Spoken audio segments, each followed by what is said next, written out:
This is Jilliana Ranicar-Breese, and I'm still with Peter Fishenden. Only this time we're up inside the water tower where the camera Obscura is.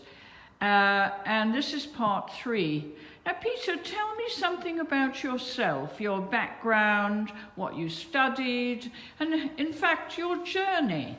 Well, I grew up in Surrey, in Woking, and was educated at the Salesian College in Chertsey.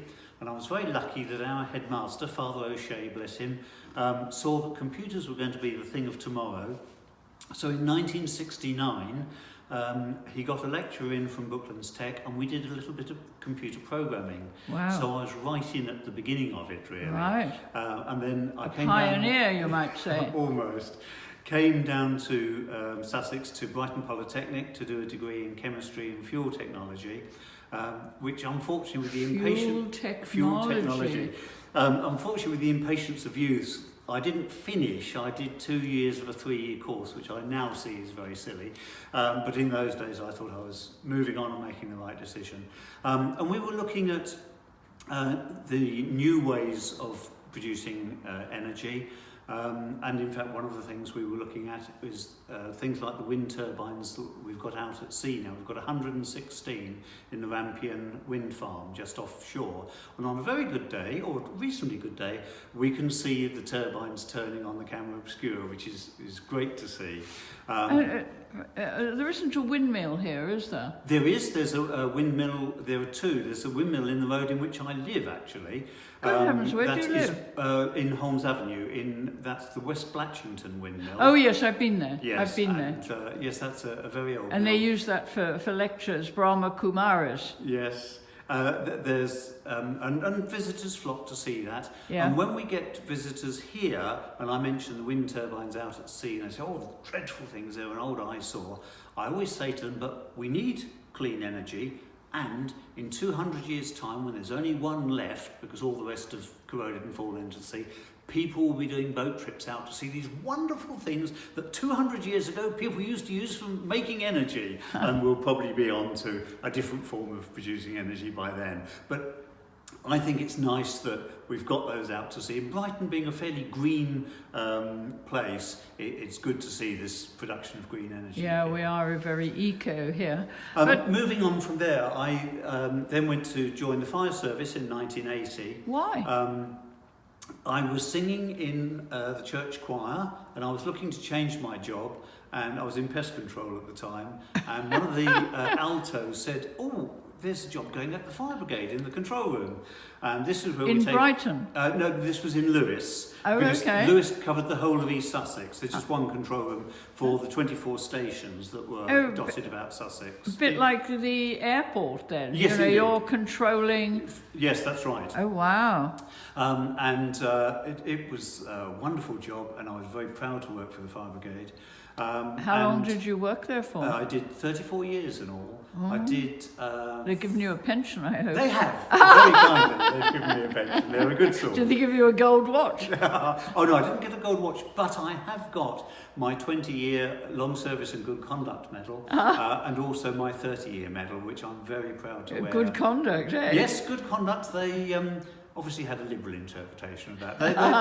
They got to know my sense of humour, I think. Yeah, but, yeah. And you've certainly got a sense of humour. Show me your bow tie. My bow tie, Look yes. at that! Dicky bow. Dicky bow, yes. I never leave the house without a tie on. And your beard, you say you sleep with it outside. Yes, that has to go on top of the duvet, otherwise it attacks me and wakes me up.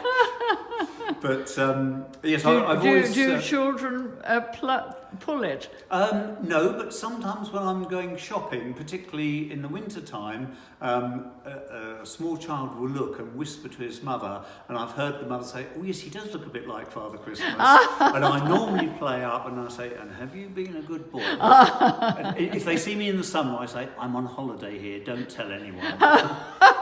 And they think then they've seen the real Father Christmas. And do you dress up as Father Christmas? I have been known to. I also dress up as Henry VIII because some of my friends think I'm a little eccentric. I'm not quite sure why. Oh, a true British eccentric. Indeed. Why Henry VIII? Are you part of a medieval group? No, I just like that style of dress. And I saw this costume on eBay and I thought, just the thing, and I bought it, and it was only £50. I thought it was a jolly good deal because it has an overcloak as well. When my wife saw it, she was horrified and said, "And how much did that cost you?" And I was keen to show her it was a bargain. I said, "It was only £50 because mine was the only bid." And she looked at me and said, "I'm not surprised." I'm not surprised. Wonderful, wonderful. Yes. And you're also interested in astrology. I beg your pardon, astronomy. Astrology is looking at the stars and seeing how they might affect our lives, but astronomy is the study of the stars. And yes, I'm very interested constellations in that. And so on. Indeed. Although constellations, and eclipses. of course, covers both sides. Yes, that was one of the reasons I got the job up here as a demonstrator of the camera Obscura. When I came along in 2000, was interviewed by Paula, who was the manager here, and I brought along some things to support my application. One of them was the photographs I took when we had the partial eclipse in 1999, which was near total here. And also we'd had a bright comet, Hyakutake, and I'd taken some photos of that out of the bedroom window, and she said, "Oh yes, this is very interesting. You've obviously got an interest in astronomy."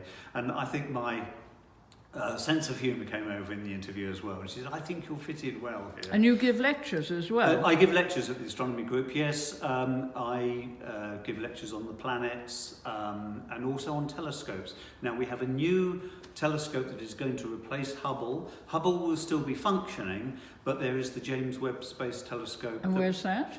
That is in America. It was due to go up in October of this year. It has now been delayed until early part of 2019. Oh, will you be going to America? No, I won't be. I shall watch it all from here. But this will be a new window on the cosmos. It won't be using visible light as Hubble does. It'll be using infrared, and it'll be able to look further back in time towards the origins of the universe, and it will be a very important scientific instrument.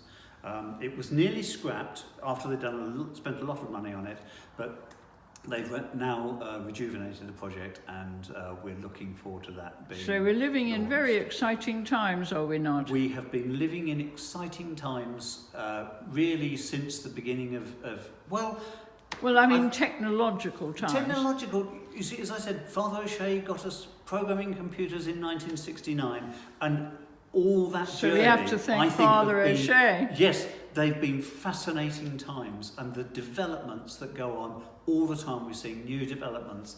I think it's working faster than it did in the Industrial Revolution, but it's time.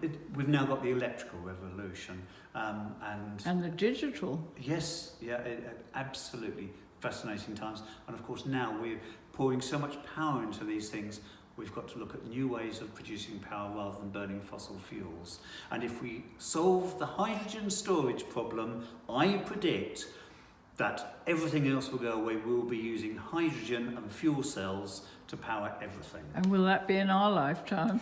I hope it will, because fuel cells are a reality now. The only problem is storing hydrogen. If you store it under pressure, because it's such a small atom, it'll actually leach through whatever you're storing it in, so a lot of it tends to be wasted. But if we can cure that, then fuel cells, cars will be driving along with fuel cells, the only pollution will be distilled water. Right. So I think that will be a very interesting time. Wonderful, thank you so much. All right. Thank you. Bye-bye. Bye-bye.